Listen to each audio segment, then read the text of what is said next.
this is the essence of what's wrong with this culture, is it believes that what this culture creates has value, and that what nature creates does not.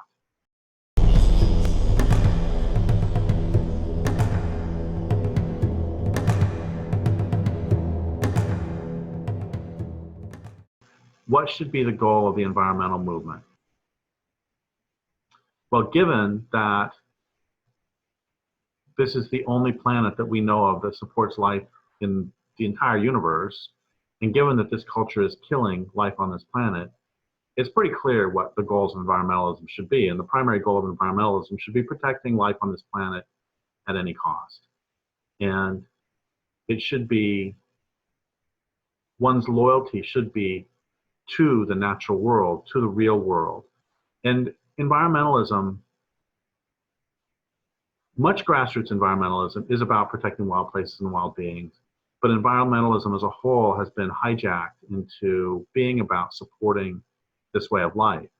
So, so often it's not about protecting wild places and wild beings, but about figuring out how to make this culture last a little bit longer, how to make this culture, quote, sustainable, how to have, quote, sustainable development, which of course is an oxymoron. And this has been a split in the environmental movement for quite a while, that 120 years ago, you have really John Muir on one side and Gifford Pinchot on the other. And John Muir was about protecting wild places and wild beings for their own sake. And Gifford Pinchot more represented what would be called sort of the conservation of resources, that you don't want to cut all the trees because we might want to cut the trees tomorrow, as opposed to leaving the trees for their own sake. And the sort of wise use end of the environmental movement has certainly gained ascendancy. And that's really easy to understand, because within this culture, everything is about protecting this culture and not about protecting wild places and not about protecting life. And I recently saw an op-ed in the New York Times that manifested all of this pretty well. And the op-ed was about how would it be a bad thing if humans went extinct? And first off, the op-ed, one of the concerns I had about it was that it was very human supremacist, in that it was stating explicitly that humans are the only beings who can experience awe at the beauty and wonder of life, and that without humans, essentially there would be no art. And that's just nuts. I mean, do they really think that a forest isn't creating art with the colors in the fall? Do they think that the Grand Canyon's not a piece of art? Do they not think the bodies themselves are wonderful pieces of art? And the problem is, this is the essence of what's wrong with this culture, is it believes that what this culture creates has value, and that what nature creates does not. And so of course you're going to end up killing the planet, because you're not valuing it, and you are valuing what this culture creates. And so the interesting thing, that was part of it, but the real problem I had with the op-ed was that it was conceptualizing and talking blithely about the end of human existence, but what is unspeakable and what cannot be considered in this culture is the end of this culture. That they can more easily talk about humans going extinct than they can talk about stopping this way of life that's killing the planet. And that's what really environmentalism has come to. And the climate change movement has made this much, much worse than it ever was before, in that nowadays, so much environmentalism has become a lobbying arm of the solar and wind industries, as opposed to, again, fighting for real life. I mean, so you can have 100,000 people march in the streets of Washington, D.C. or Paris or London, and if you ask them what they want, they will say that, or if you ask them why they're marching, they will say that they're marching to protect the planet. But if you ask them specifically what are their demands are that they want subsidies for the wind and solar industries. And so the entire environmental movement in many ways has been turned into a lobbying arm of the solar and wind sectors of the industrial capitalism. That's extraordinary.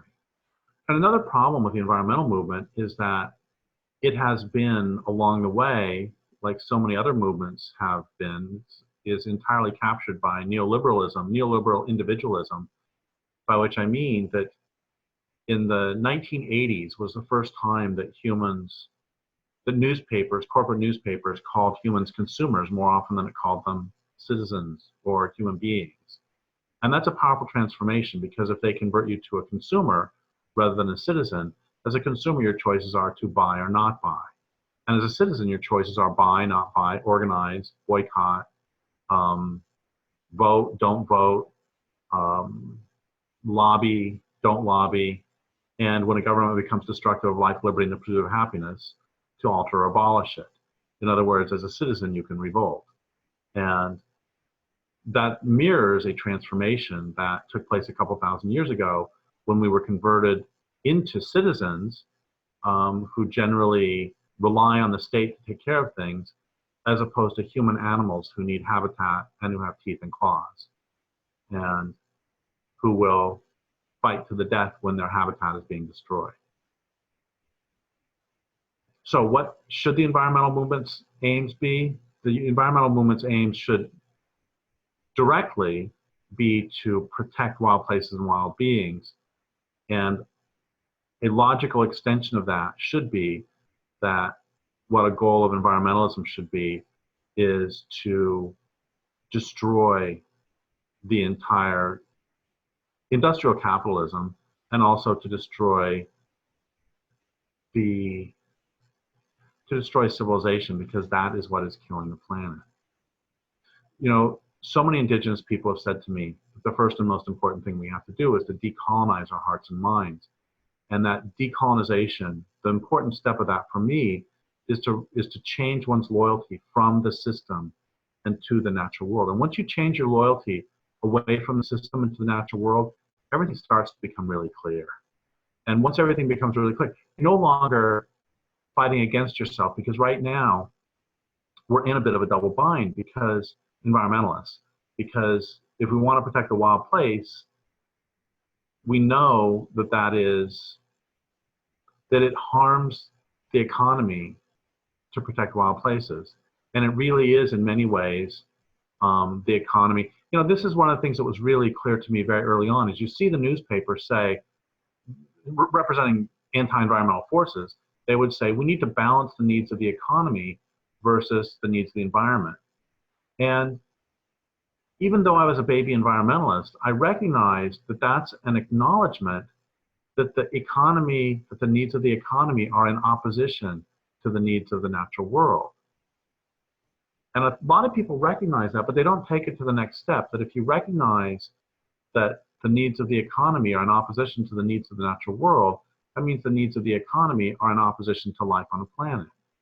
And if you care about life on the planet, what that means necessarily is that you have to oppose the economy. And this is really difficult and scary, especially because we have been trained since infancy to care more about the economy than we do life on the planet. So this is one reason that so many environmentalists, and now I'm going to put that word in quotes, end up capitulating. And oftentimes they either capitulate by going, okay, well, we can make a sustainable economy, and just completely ignoring the effects of this economy and just trying to make them a little bit less bad as opposed to stopping the harm. And that's also why a lot of environmentalists end up going the neoliberal individualistic route. I started to say this about how newspapers called us consumers. Well, one of the effects of this neoliberal takeover of environmentalism, individualistic takeover, is that now if you look up how you're supposed to save the planet, it's not stop industrial capitalism, it's not even file timber sales, it's not even protect a piece of ground, it's by taking a shorter shower. It's by individually stopping by individual efforts of reduction of consumption. And the way that everything becomes very clear for me is, I think, what would happen if space aliens came down and they were doing everything to the planet that the dominant culture is doing? If they did, we wouldn't think that, oh gosh, if I just take a shorter shower, then the space aliens aren't going to vacuum the oceans. We wouldn't think that. We would recognize that what we need to do is to fight back and to destroy the enemy's capacity to wage war on the planet.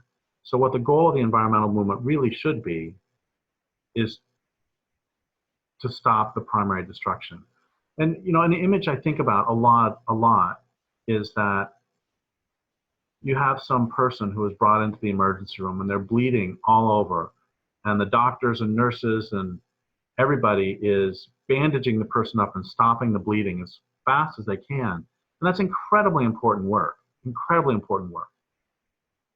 But what they're all doing as they're doing this is they're ignoring the fact that the serial killer is still standing there and repeatedly stabbing the person lying on the gurney. And so what should the goal of the environmental movement what should it be? It's incredibly important to put the bandages on. It's incredibly important to protect wild places, to help wild places come back. At the same time, we need to stop the murderer. And so what should be the goal of the environmental movement? Well, the first thing is it should be to make its loyalty to the natural world absolute, and then to act from there.